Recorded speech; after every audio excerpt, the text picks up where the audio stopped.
اور سب سے بڑھ کر جنسی ادویات، تھر تھراہٹ والے کھلونے. اب خدا کے لیے میرے سے یہ نہ پوچھے گئے کہ آدھا خود گوگل کرے اس کو. اب تحائف اور ان لوگوں کو میں آپ کو تفصیل سے بتاتا ہوں تاکہ اس کا کلپ آپ ضرور کاٹیں.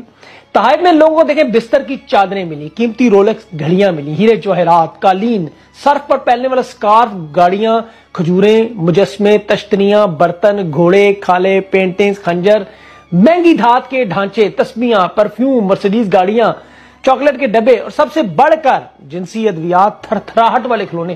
اب خدا کے لیے میرے سے یہ نہ پوچھے گئے کہ آدھا خود گوگل کرے اس کو. اب جنگیے ملے جن پر تالا چابی لگے ہوئے ہیں، انڈر گارمنٹس جن پر سونے اور ہیرے جواہرات کا کام خواتین کے پہننے کے لیے. یاد رکھیے زیادہ تر میں سے جو تحائف لے گئی ہیں وہ سابق وزیر اعظم نواز شریف صاحب کی صاحبزادی مریم نواز صاحبہ.